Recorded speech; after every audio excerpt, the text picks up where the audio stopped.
Bismillahirrahmanirrahim. Assalamualaikum warahmatullahi wabarakatuh. Bagaimana kabar kalian semua pada hari ini?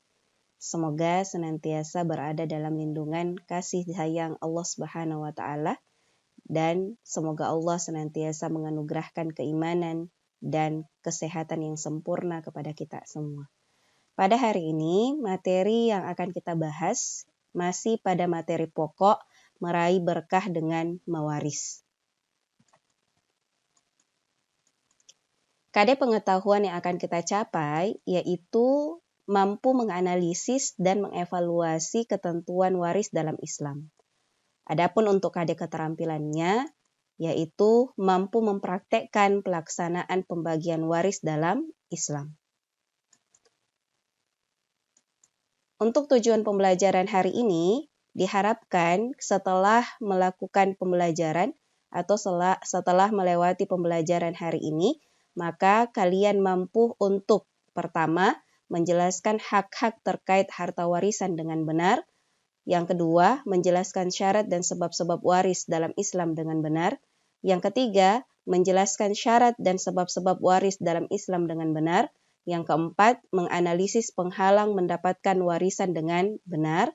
Dan yang kelima adalah menyajikan paparan tentang ketentuan waris dalam Islam dengan benar dan percaya diri. Untuk peta konsep materi kita, yaitu akan membahas pertama pengertian mawaris atau kewarisan, yang kedua dasar-dasar hukum waris, yang ketiga adalah ketentuan waris dalam Islam, dan yang keempat adalah menerapkan syariat Islam dalam pembagian harta warisan, dan yang terakhir adalah manfaat untuk waris dalam Islam. Untuk materi pengertian mawaris dan kewarisan, itu telah kita pelajari pada pekan lalu, di mana yang pekan lalu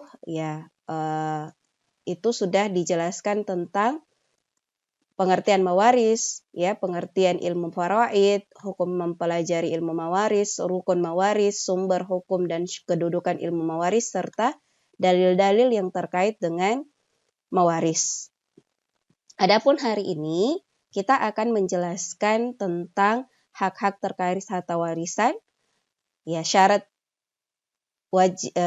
waris dalam Islam, sebab-sebab waris dalam Islam, penghalang mendapatkan warisan, dan yang terakhir adalah peta sebaran ahli waris dan kewarisannya. Jadi kita akan fokus materi hari ini sesuai dengan tujuan pembelajaran kita tadi pada 5 poin ini. Oke, kita akan membahas yang pertama. Bagaimana ketentuan waris dalam Islam? Nah, yang pertama hak-hak terkait harta warisan.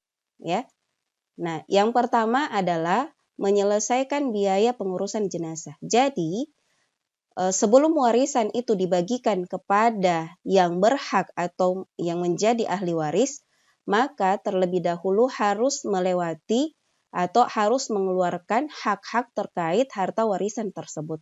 Jadi ketika ada seseorang yang meninggal, harta warisannya tidak langsung dibagi, melainkan menyelesaikan keempat hal ini dulu. Yang pertama adalah menyelesaikan biaya pengurusan jenazah,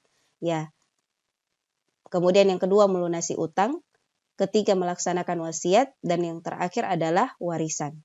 Kita bahas satu persatu ya. Nah, yang pertama yaitu menyelesaikan biaya pengurusan jenazah. Jadi pada asalnya biaya pengurusan jenazah itu dikembalikan kepada harta si mayit. Maksudnya ketika ada seseorang yang meninggal, maka biaya pengurusan jenazahnya diambil dari harta si mayit tersebut. Nah, misalnya biaya pengurusan jenazahnya meliputi biaya kain kafan, biaya ambulans, biaya pekuburan. Nah, ini semua diambil dari harta warisan si mayit, Jadi tidak langsung dibebankan kepada ahli waris, tetapi kembali diambil dari harta peninggalan si mayit, Kemudian yang kedua adalah melunasi utang. Nah, utang ini ada dua bentuknya, Ada utang kepada Allah dan ada utang kepada manusia. Jadi yang mana itu utang kepada Allah? Misalnya ada seseorang yang bernazar. Nah, nazar itu termasuk utang. Ya, jadi misalnya ada yang bernazar kalau saya naik kelas ya, atau kalau saya lulus sekolah gitu ya, saya akan memberikan makanan ke anak yatim. Nah, maka itu termasuk utang kepada Allah. Nah, kemudian yang kedua adalah utang kepada manusia, ya, utang kepada manusia. Nah, ini kalau utang kepada manusia boleh dalam bentuk, maksudnya ada yang berbentuk materi dan ada juga yang berbentuk janji. Nah, semuanya itu termasuk utang. Nah, untuk utang ini betul-betul harus diperhatikan, ya, karena saking pentingnya utang itu, Rasulullah SAW dahulu pernah ada seorang sahabat itu yang ditunda pengurusan jenazahnya disebabkan utang yang ada pada sisi sahabat sampai ada seseorang yang bersedia untuk menanggung utang si sahabat tersebut. Jadi ketika dua utang ini ada pada seorang mayit, ya, dan dia memiliki harta warisan, maka kedua utang ini harus dibayarkan. Nah, yang menjadi permasalahan adalah ketika misalnya harta si mayit itu tidak mampu untuk melunasi kedua utang ini, ya, maka yang mana didahulukan? Yang didahulukan adalah pelunasan utang kepada manusia, ya. Adapun kepada Allah, ya, kita berharap bahwa Allah Maha tahu, ya, Maha pengasih, Maha penyayang. Semoga Allah kemudian mengampuni, ya, apa yang telah dilakukan oleh si mayit tersebut. Kemudian yang ketiga adalah melaksanakan wasiat, ya. Jadi yang ketiga yang harus dilakukan terkait harta warisan adalah melaksanakan wasiat dari si mayit. Nah, apa-apa itu, jadi yang melaksanakan wasiat ini ada syaratnya, ya, ada syaratnya. Syarat yang pertama adalah syarat wasiat, ya, yang pertama adalah tidak boleh lebih dari 1/3 warisan. Jadi ketika mayit berwasiat, maka wasiatnya itu maksimal 1/3 dari harta warisannya. Ya, jadi misalnya harta warisannya ada 100 juta gitu ya. Kemudian dia berwasiat bahwa 50% itu diberikan kepada anak yatim. Kalau 50% dari 100 juta kan berarti 50 juta ya. Nah, maka ketika dia meninggal, wasiatnya yang diberikan ke anak yatim itu maksimal 1/3 saja, ya, bukan 50 juta. Ya, kalau misalnya 1/3 dari 100 juta berarti sekitar 33,3 juta ya, atau 34 juta. Nah, itu saja maksimal yang diberikan kepada yang diwasiatkan gitu ya. Kemudian yang kedua, memberikan wasiat itu tidak diberikan kepada ahli waris. Jadi ahli waris itu tidak menerima wasiat, sebagaimana hadis dari Rasulullah SAW yang kita bahas pekan lalu, bahwa sesungguhnya Allah telah menentukan hak kepada yang berhak menerima warisan, dan tidak boleh wasiat itu diberikan kepada ahli waris. Kemudian yang ketiga, wasiat ini tidak dimaksudkan untuk bermaksiat. Jadi kalau ada seseorang yang meninggal kemudian wasiatnya itu adalah harus bermaksiat, ya, atau dalam rangka bermaksiat, maka itu tidak dibenarkan. Kemudian yang keempat, ya, barulah harta warisan itu dibagikan. Jadi jika masih tersisa harta warisan setelah dilakukan 3 urutan di atas, maka barulah harta warisan itu dibagikan kepada ahli waris, ya. Ya, jadi sekali lagi hak-hak terkait harta waris itu ada 4. Yang pertama masalah mengurusan jenazah, kemudian utang, 3 wasiat, dan terakhir adalah baru warisan. Kita lanjut. Yang kedua adalah syarat-syarat waris dalam Islam, ya. Kalau pekan lalu kita mempelajari tentang rukun waris, hari ini kita akan mempelajari tentang syarat waris dalam Islam. Syarat itu harus ada sebelum warisan ini dibagikan kepada ahli waris atau sebelum dilaksanakan mewaris. Nah, syarat waris dalam Islam yang pertama adalah memastikan meninggalnya muwaris atau pewaris. Ya, jadi syarat waris dalam Islam itu yang pertama harus memastikan dulu bahwa mewaris ini atau yang memberikan warisan atau yang meninggalkan warisan ini betul-betul wafat, ya. Maksudnya jasadnya betul-betul kelihatan, ya. Atau misalnya dia tidak, anggaplah ya ada seseorang yang keluar kota untuk mencari nafkah, kemudian dapat berita bahwa dia kecelakaan, misalnya tenggelam di laut, maka harus dipastikan dulu apakah betul-betul dia wafat atau tidak. Kalau tidak ada kepastiannya, maka warisan itu belum bisa dibagi. Kemudian yang kedua, memastikan hidupnya ahli waris. Jadi selain memastikan matinya mewaris, ya harus dipastikan hidupnya ahli waris. Jadi ahli waris ini harus hidup, ya.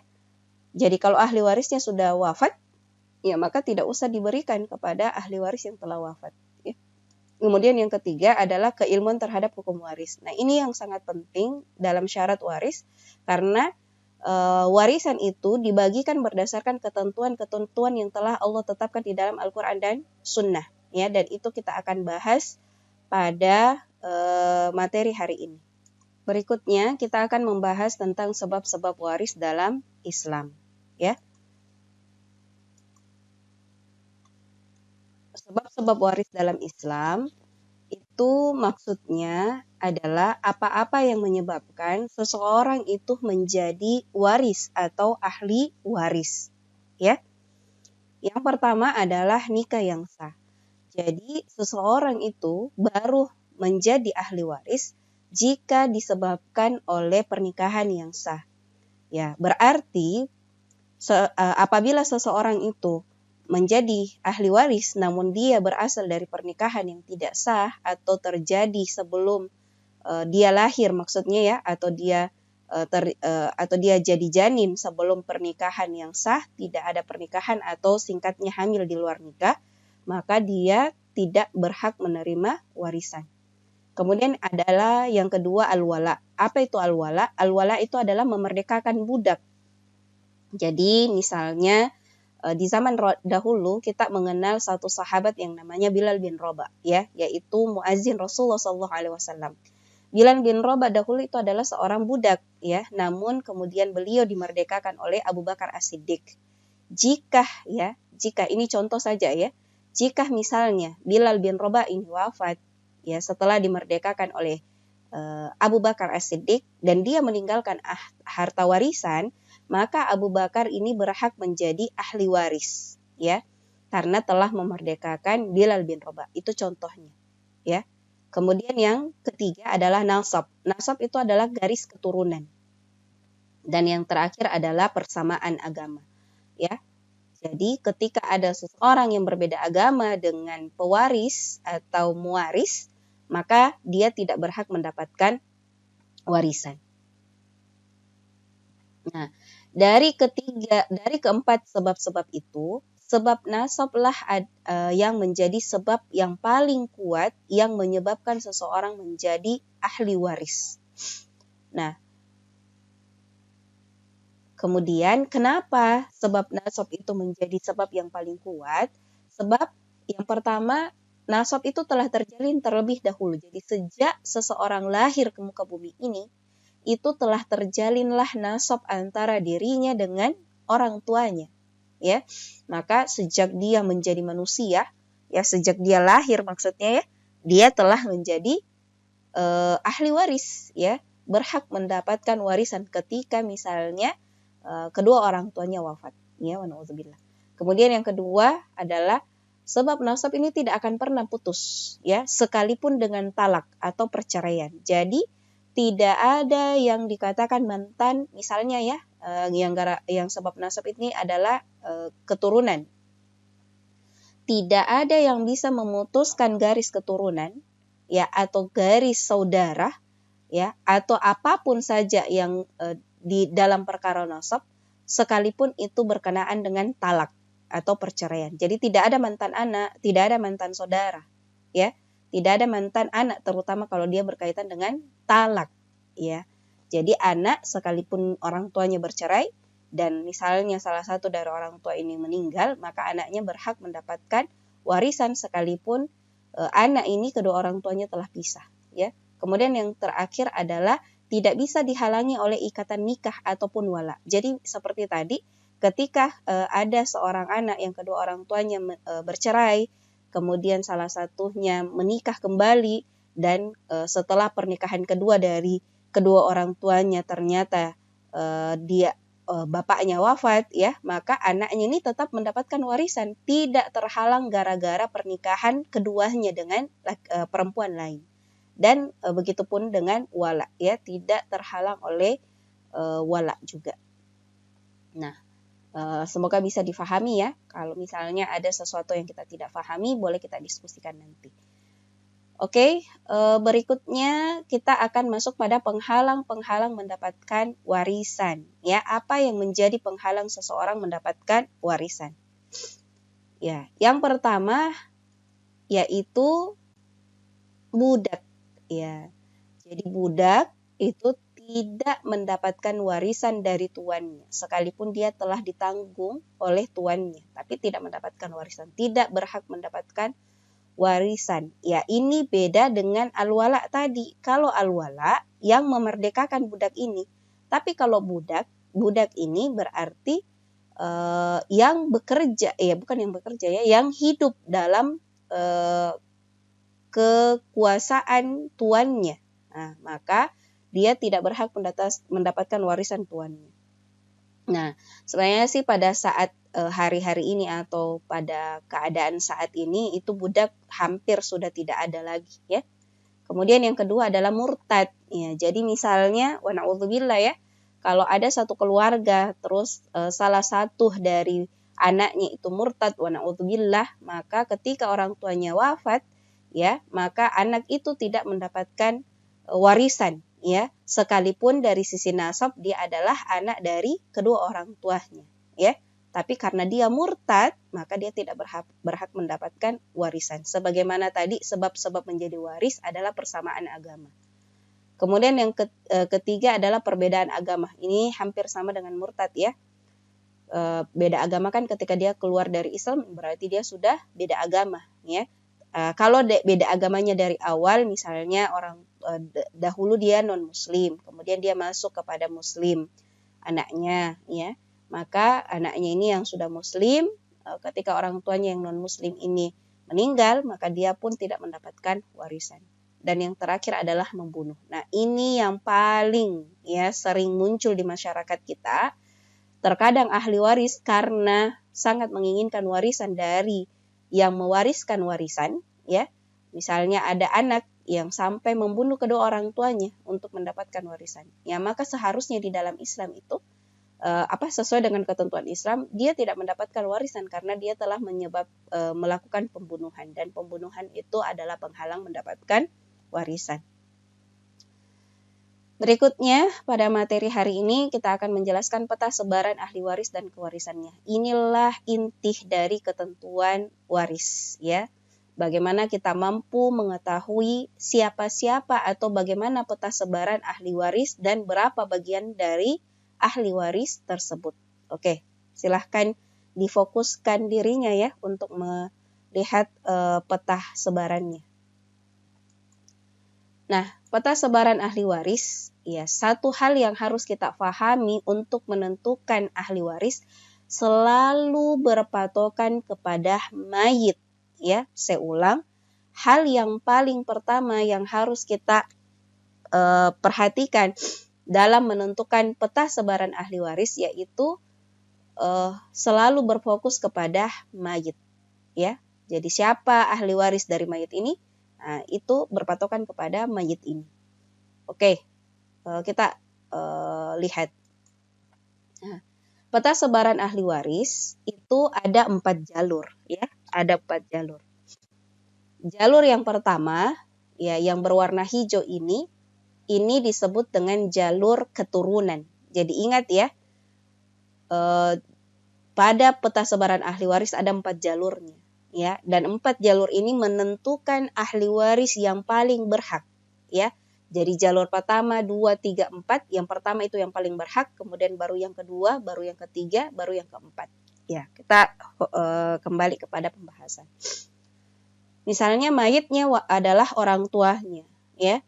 Maka keturunannya atau jalur keturunan inilah yang disebut dengan jalur keturunan. Ya, siapakah jalur keturunan itu? Adalah yang pertama anak dari si mayit, ya, baik anak perempuan ataupun anak laki-laki. Kemudian berikutnya anak laki-laki dari anak laki-laki ini memiliki keturunan atau keturunan dari anak laki-laki si mayit, ya. Jadi saya ulang sekali lagi. Untuk jalur yang pertama yang berwarna hijau ini itu adalah jalur keturunan, ya, yang mana itu anak perempuan dan anak laki-laki dari si mayit. Kemudian jalur keturunan yang kedua yaitu anak laki-laki yang memiliki anak, ya, atau cucu dari anak laki-laki, ya, cucu dari anak laki-laki. Nah, misalnya anak perempuan atau cucu perempuan dan cucu laki-laki. Ya, anak perempuan ketika dia punya anak atau ada cucunya mayit dari anak perempuan itu tidak menjadi ahli waris. Ya, yang menjadi ahli waris itu hanya dari jalur anak laki-laki dari mayit. Nah, kalau kita lihat ada tanda panah ke bawah ini yang warna hijau, itu maksudnya terus ke bawah. Jadi misalnya cucu ini yang laki-laki punya lagi anak, maka itu yang menjadi ahli waris. Begitupun seterusnya ke bawah. Ya, seperti itu. Ya. Kemudian yang kedua, jalur asal. Ya, inilah yang berwarna merah. Jalur asal maksudnya orang tua dari mayit, itu yang pertama, ya, ibu dan ayah dari mayit. Kemudian ibunya ayah atau nenek dan ayahnya ayah atau kakek dari ayah. Nah, dan ayahnya ayah ke atas ini ada yang warna merah ini terus menjadi ahli waris ke atas. Jadi misalnya si mayit ini punya buyut, ya, misalnya ada di sini nenek buyutnya, ada kakek buyutnya, maka itu juga mendapatkan itu juga menjadi ahli waris, ya. Tapi adapun nenek itu berhenti di sini saja, ya, tidak terus ke atas. Dan untuk jalur ibu itu hanya pada nenek saja, adapun ayah tidak masuk, ya, ataupun kakek dari mayit dari jalur ibu itu tidak masuk kepada ahli waris, ya. Jadi ibunya ibu saja yang menjadi ahli waris dan terus ke atas. Jadi nenek dan seterusnya. Ya, nenek buyut dan seterusnya. Itu perbedaannya, ya. Jadi untuk jalur asal ini perbedaannya ada pada ini, ya, orang tua dari ibu mayit dan ibu ayah. Kalau dari ibu ayah semuanya dapat dan berhenti pada ibu saja. Kalau ibunya ibu, ya, atau ibunya ibu dari mayit ini itu atau nenek buyut neneknya, ya, neneknya saja yang dapat, adapun kakek tidak dapat. Nah, itu untuk jalur asal. Adapun untuk jalur yang biru ini adalah jalur saudara mayit. Jadi jalur saudara mayit yang pernah kita bahas pada pertemuan bab pernikahan, ya, yang saya pernah menjelaskan tentang mahram. Kita tahu bahwa saudara itu ada namanya saudara kandung, saudara sebapak, dan saudara seibu. Nah, ketika ada mayit, ya, meninggal, maksudnya ada saudara yang meninggal. Jadi misalnya mayit ini punya saudara, kalau dia punya saudara kandung, ya, maka saudara kandung ini menjadi ahli waris. Ya, jadi semua saudara, baik itu saudara kandung, saudara sebapak, saudara seibu, itu semua menjadi ahli waris, ya. Cuman nanti ada yang memang yang lebih berhak, ya. Yang berhak pertama kalau saudara itu saudara kandung dulu, baru saudara sebapak, baru saudara seibu. Nah, adapun juga keponakan, ya, keponakan atau anak dari saudara laki-laki sekandung dan sebapak itu juga menjadi ahli waris, ya. Jadi keponakan dari si mayit ini. Nah, jadi saya ulang, yang hijau ini jalur keturunan, yang merah ini adalah jalur asal, yang biru ini adalah jalur saudara mayit, dan yang terakhir jalur keempat adalah jalur saudara dari orang tua mayit, ya, yaitu om dari mayit, ya. entahkah itu om dari ayah saja ya, saudara dari ayah saja. Ya, jadi saudara laki-laki ayah yang sekandung dan saudara laki-laki ayah yang sebapak. Jadi om kandung atau om yang sebapak dengan ayah.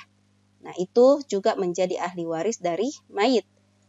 Dan termasuk sepupu ya, sepupu sekali dari om kandung dan om sebapak juga menjadi ahli waris dari mayit ya. Jadi saya ulang, jalurnya itu ada 3. Yang hijau ini adalah jalur keturunan ya, yang merah ini adalah jalur asal, yang biru ini adalah jalur saudara mayit, dan yang ungu ini adalah jalur dari saudara orang tua dari mayit, yaitu saudara ayah saja. Adapun saudara ibu tidak masuk ahli waris dari mayit. Nah, semua ini 4 jalur inilah ahli waris dari jalur nasab. Oke. Kemudian untuk yang kuning ini ya, ini adalah ahli waris karena sebab pernikahan. Jadi kalau misalnya mayitnya adalah suami, berarti istrinya menjadi ahli waris. Kalau mayitnya ini adalah istri, maka suaminya menjadi ahli waris. Dan yang terakhir adalah al-wala, ya, sebab wala. Ya.